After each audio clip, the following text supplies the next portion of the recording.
Hello guys, welcome back to my channel. So guys, आज मैं आपके लिए लेके आया हूँ बिहाइंड योर टच के एपिसोड 8 के एक्सप्लेनेशन। अगर आपने इससे पहले के एपिसोड नहीं देखे तो आप उन्हें हमारे चैनल पे जाकर देख सकते हैं और साथ ही में मैं उन वीडियो के लिंक नीचे डिस्क्रिप्शन में भी दे दूंगा, तो आप उन्हें भी चेकआउट कर सकते हैं। और मैं आपको रैंडम सीन हटाकर मेन स्टोरी के हिसाब से एक्सप्लेन करूंगा। सो लास्ट एपिसोड में देखा था कि यहाँ पे शमन के अंदर ना उसी लड़की की आत्मा आ गई थी जो कि कुछ दिन पहले मर चुकी थी। वो यहाँ पे कह रही थी कि जिसने भी असल में मुझे मारा है ना, वो इसी भीड़ में मौजूद है। तो सब लोग ना यहाँ पे एक दूसरे को देखने लग गए थे और इसके बाद ना असल में वो शमन वहाँ पे बेहोश हो गया था। फिर जब इधर दूसरे दिन दिखाया जाता है, उसी शमन को जब होश आता है तो यहाँ पे उसे तो उस दिन क्या हुआ था कुछ भी याद नहीं था। तो फिर ना सुनवू उससे बताने लगता है कि असल में आप ना रिचुअल करते टाइम आप बेहोश हो गए थे, लेकिन उससे पहले आपने कहा था कि जिस किलर ने भी असल में उस लड़की को मारा है ना, वो हम में से ही एक है। वही दूसरी तरफ जब हमें यहाँ पे ओके को दिखाया जाता है, उसे ना असल में उसके स्पाई पे यानी कि इस लड़के पे क्रश हो गया था, क्योंकि पिछली रात जो कि वो जादुई कागज इन दोनों के ऊपर चिपक गया था ना, इसी वजह से उसे यहाँ पे ये लड़का काफी पसंद आने लगा है। और यहाँ पे बाकी लड़के यानी कि जैसे कि योल उसे अब एक जानवर यानी कि स्क्विड जैसा नजर आता है और वो लड़का ना उसे काफी ज्यादा अच्छा लग रहा था। तो फिर ना असल में वो यहाँ पे येबुन के पास चली जाती है और उससे कह रहे थे कि जरूर ना मुझे कुछ हो गया है, क्योंकि मुझे ना कोई और ही लड़का पसंद आने लगा है। तो यहाँ पे येबुन उससे कह रहे थे कि ये तो नॉर्मल ही बात है ना, तुम्हें तो हर तीसरे दिन एक नया लड़का पसंद आता है और बाकी ही लड़के जिन्हें तुम नापसंद करते हो वो तुम्हें जानवर जैसे लगते हैं। तो यहाँ पे इस वजह से ना वो कहीं जाके उस लड़के को उसे दिखा रही थी। फिर जब यहाँ पे ना उस लड़के को देखते हैं तो यहाँ पे उसे भी समझ में आता है कि इसे ना जरूर कुछ हो गया है, ऐसा लग रहा है कि तुम ना जरूर बीमार हो गई हो। वही फिर कुछ देर बाद ना असल में उसे यहाँ पे योल का कॉल आ गया था और वो उससे कह रहा था कि तुमने मुझे प्रॉमिस किया था कि तुम ना रोज 1000 लोगों के बम को टच करो कि मेरी मदद करने के लिए। लेकिन यहाँ पे येबुन तो उससे कह रहे थे कि नहीं, मैं तुम्हारी मदद नहीं कर सकती, क्योंकि आज जब मैं सो के उठी थी सुबह तो मेरी सारी ही पावर ना चली गई थी। ये सब कह के ना वो फोन काट देती है और ओपी से कह रही थी कि अगर योल आके मेरे बारे में पूछे ना तो उसे बता देना कि तुम भी नहीं जानती कि मैं कहाँ हूँ। और वो ना यहाँ पे फिर खिड़की से भागने लग जाती है। लेकिन यहाँ पे योल तो असल में विंडो के बाहर ही खड़ा था, क्योंकि उसे भी पता था कि ये ना झूठ कह रही है। फिर ना वो असल में उसे अंदर ले जाके उसे समझाने लग जाती है कि मैं ये नहीं करना चाहती, वरना मैं खुद ही मरी जाऊंगी। वो कह रही थी कि अगर मैं तुम्हारी मदद ऐसे ही करती रही ना तो अगला टारगेट मैं उस किलर का बन जाऊंगी। तुम खुद को तो बचा लोगे क्योंकि तुम तो एक पुलिस वाले हो और तुम्हारे पास गन भी है, लेकिन मुझ जैसी खूबसूरत लड़की को कौन बचाएगा। फिर ना इस बात पे मुझसे कह रहा था कि किसने कहा कि तुम्हारे पास वेपन नहीं है, मैं हूँ ना तुम्हारा वेपन, मैं तुम्हें प्रोटेक्ट करूंगा। तुम्हें क्या लगता है मैं किसी को भी तुम्हें हाथ भी लगाने दूंगा? तो इसी वजह से वो यहाँ पे ना उसके साथ जाने के लिए तैयार हो गई थी। लेकिन हमें दिखाया जाता है कि उसने ना असल में एक हेलमेट पहना हुआ था ताकि किलर ना असल में उसे नहीं देख सके। वही दूसरी ओर हमें यहाँ पे इस शमन को दिखाया जाता है जो कि शॉप में कुछ खरीदने आया था। तभी बाकी गांव वाले ना उसके पास आ जाते हैं और उससे कह रहे थे कि हमें बताओ कि असल में वो किलर है कौन। कि यहाँ पे शमन फिर उन्हें बताने लग जाता है कि गाँव के अंदर ना असल में और एक बहुत बड़ा हादसा होने वाला है। वही फिर दूसरी ओर हमें यहाँ पे येबुन की आंटी को दिखाया जाता है और साथ ही में उसके एक्स हस्बैंड को, जो कि असल में इससे ना पैचअप करना चाहता है। वो यहाँ पे उससे जबरदस्ती ले जाने की कोशिश कर रहा था, लेकिन यहाँ पे येबुन की आंटी तो उसे लात मार के गिरा देती है। और वही यहाँ पे ना असल में वो ऑफिसर भी आया हुआ था। तो येबुन की आंटी असल में इससे कह रही थी कि मैंने काफी सारे तुम्हें चांस दे रखे हैं पहले, अब मैं तुम्हें और चांस नहीं दूंगी, और वैसे भी अब ना मैं किसी और से प्यार करती हूँ जिससे मैं ना पहले भी प्यार किया करती थी। फिर वही रात में हमें जब यहाँ पे एक लड़की को दिखाया जाता है येरन नाम के, वो ना बाइक से असल में कहीं जा रही थी, तभी अचानक से ना उसके सामने कोई आदमी आ जाता है और उस पे यहाँ पे अटैक कर देता है। जरूर ये ना किलर होगा। फिर वही सीन शिफ्ट होकर हमें यहाँ पे नेक्स्ट डे दिखाया जाता है, जहाँ पुलिस स्टेशन में ना असल में एक लड़की कंप्लेंट लिखाने आई थी और वहीं पे ना येबुन भी मौजूद थी, जो कि हेलमेट पहन के बैठी हुई थी।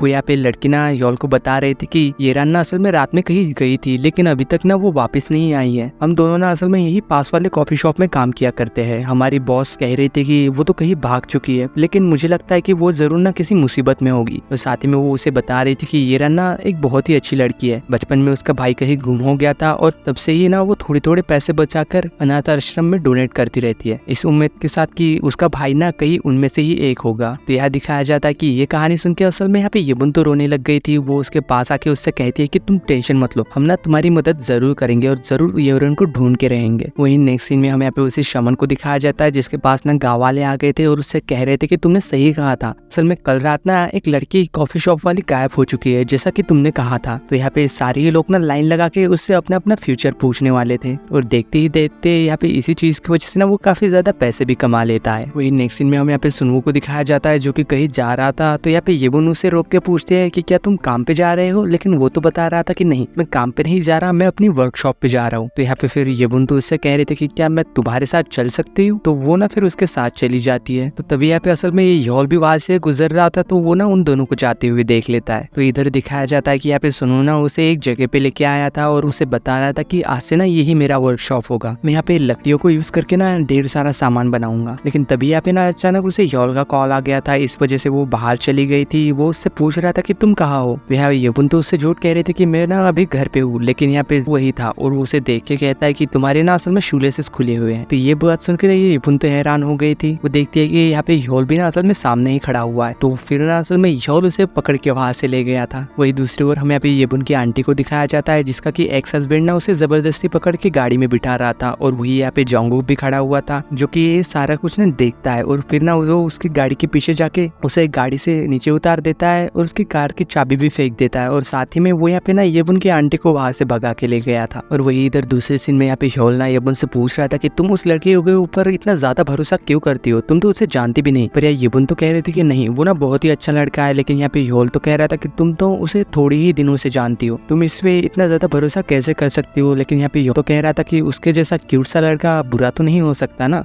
पर यहाँ पे ह्योल तो कहने लग गया था कि उसके जैसा क्यूट सा लड़का ना जरूर अंदर से साइकोपैथ हो सकता है। बाद में ये दोनों उसे कॉफी शॉप में चली जाती है जहाँ पे येरन काम किया करती थी। वहाँ की ओनर तो बता रहे थे कि मुझे नहीं पता कि ये कैसी अफवाह गाँव में फैल रखी है, लेकिन येराल तो असल में अपने गाँव चली गई है। तो यार ह्योल को ना उसकी बातें काफी अटपटी सी लग रही थी, इसलिए वो येबुन को कहता है कि तुम्हें जैसे ही मौका मिले ना इस लेडी के बम को छू लेना और देख लेना। फिर जब यहाँ पे येबुन ना उसके बम को टच करके देखती है तो वो उसकी मेमोरी में देखती है कि ये ना असल में अपने एम्प्लॉयज को काफी डांटा करती थी और साथ ही में येरन को भी। तो यहाँ पे ना इस लेडी को तो काफी गुस्सा आ गया था, तो इसी वजह से वो यहाँ पे ना फिर ह्योल के बम को जोर से पकड़ लेती है। तो फिर जब ये दोनों बाहर आ गए थे तो यहाँ पे येबुन तो उसके ऊपर काफी ज्यादा हंस रही थी और साथ ही में उसे बता रही थी कि ये लेडी ना असल में झूठ कह रही है, येरन ना असल में अपने होम टाउन नहीं गई। तभी फिर यहाँ पे असल में येरन की दोस्त बाहर आके उससे कह रही थी कि तुम्हें ना मेरी बॉस के बातों पे विश्वास नहीं करना, क्योंकि वो ना काफी ज्यादा झूठ कह रही है। और फिर ना यहाँ पे येबुन नोटिस करती है कि असल में इस लड़के के बाइक के किचन ना बिल्कुल सेम वैसा ही है जैसा कि उसने ना सुनवुक के किचन के ऊपर देखा था। तो इस वजह से वो उससे पूछ रही थी कि तुम्हें ये किचन कहाँ से मिला था। वो लड़की बता रही थी कि ये किचन ना असल में मेरे लिए बहुत स्पेशल है, जो कि ये ना ईरान ने मुझे गिफ्ट किया था। असल में ऐसे ना उसने दो बनाए थे, एक उसके लिए और एक मेरे लिए। तो फिर ना असल में यहाँ पे येबुन उसे बता देती है कि ऐसा ही किचन ना असल में उसने सुनवुक के पास देखा था। तो यहाँ पे ह्योल ना उसे घसीटते हुए सुनवुक के पास ले गया था और उससे कह रहा था कि जाके उसका बम टच करके देखो कि उसे वो कहाँ से मिला। तो फिर जब वो यहाँ पे सुनवुक के बम को टच करती है ना तो उसकी मेमोरी में उसे एक लड़का और एक लड़की दिखाई देते हैं, जो कि वही स्कूटी पे आए थे। तो असल में यहाँ ना सुनवुक उन दोनों से एक सेकंड हैंड लैपटॉप खरीदने के लिए आया था। तो वो लोग ना असल में लैपटॉप के साथ उसे एक पेन ड्राइव भी फ्री दे देते हैं, जिसके ऊपर की वो किचन लगा हुआ था। तो फिर ये सारी ही बातें जाके ना वो यहाँ पे ह्योल को बता देती है और कह रही थी कि जिससे सुनू ना असल में लैपटॉप लेने गया था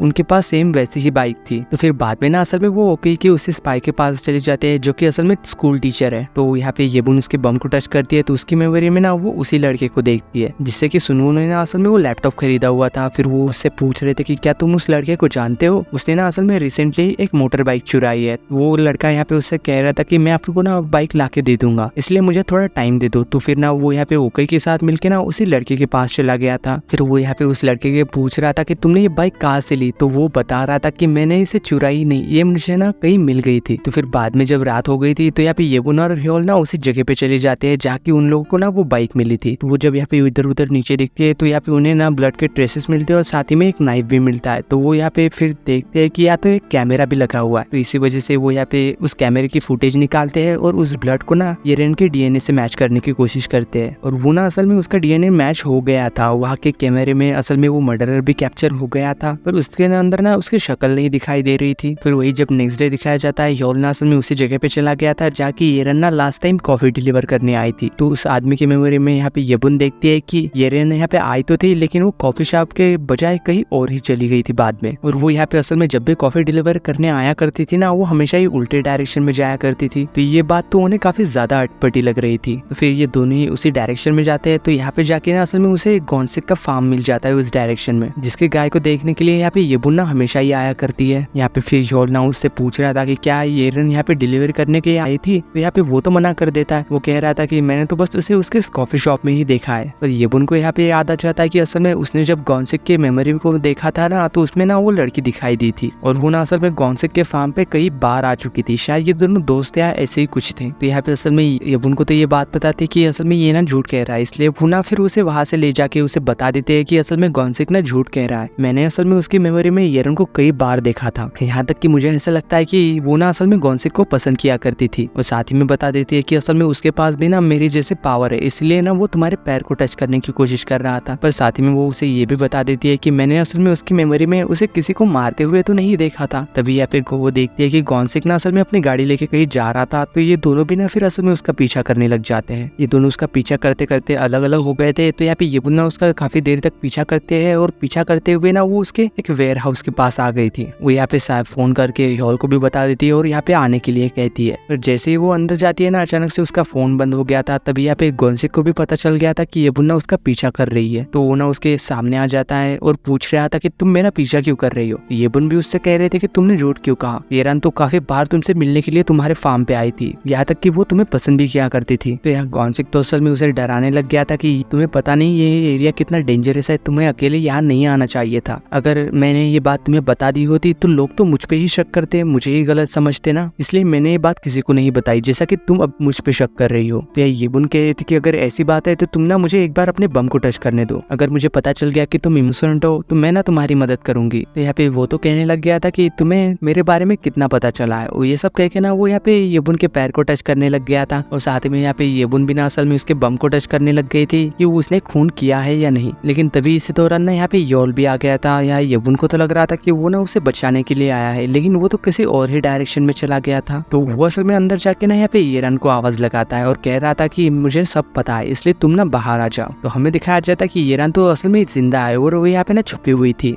बाहर जाके जब ये दोनों उन दोनों को देखते हैं तो ये दोनों ही शॉक हो गए थे और पूछ रहे थे कि तुम लोगों को ये बात कैसे पता चली। तो बता रहा था कि तुमने ना जानबूझ के उस चाकू को वही फेंक दिया था ताकि सब लोगों को ये लगे कि येरान ना मर चुकी है। और साथ ही में कह रहा था कि मुझे क्राइम सीन को देख के पता लग गया था कि असल में येरान ना जिंदा है, इसलिए वो यहाँ पे उन दोनों से पूछ रहा था कि तुमने ये सब क्यों किया। तो यहाँ पे फिर गॉन्सिक उन्हें बताने लगता है कि येरान के ऊपर ना काफी बड़ा कर्जा है और मैंने उसके बॉस को पैसे देने की भी कोशिश की थी, लेकिन वो पैसे लेने के लिए तैयार ही नहीं थी। वो तो येरान को बस अपना गुलाम बना के रखना चाहती थी। तो यहाँ कह रहा था कि मैं तुम दोनों की बातों को ना अच्छे से समझ सकता हूँ, लेकिन तुमने जो कुछ भी किया ना वो बहुत बड़ा क्राइम था, इसलिए तुम लोगों को पुलिस स्टेशन तो चलना ही होगा। फिर यहाँ पे येबुन भी जाके गॉन्सिक को सॉरी कहती है और कह रही थी कि मैंने इसको बता दिया कि तुम्हारे पास भी ना असल में पावर्स है। तो गॉन्सिक भी कह रहा था कि अरे कोई बात नहीं, वैसे भी मैंने तुम्हारी मेमोरी में देखा था कि तुम ना असल में एक दूसरे को पसंद करते हो। और साथ ही में वो यहाँ पे उसे बता रहा था कि जब ना मैंने तुम्हारे पैर को टच किया था तो मुझे ना तुम्हारी मेमोरी में और एक तीसरा इंसान दिखाई दिया था, यानी कि जिस दिन हमें ये पावर मिली थी ना उस दिन वहाँ पे हमारे दोनों के अलावा और कोई तीसरा इंसान मौजूद था। तो यहाँ पे ये बात सुन के येबुन भी काफी ज्यादा शॉक हो गई थी, उसे तो समझ ही नहीं आ रहा था कि आखिरकार वो तीसरा इंसान कौन था। और इसी सीन के साथ बिहाइंड योर टच के एपिसोड 8 की एंडिंग होकर वीडियो अच्छी लगी हो तो लाइक शेयर सब्सक्राइब जरूर करना। मिलते हैं नेक्स्ट वीडियो में, तब तक के लिए बाय।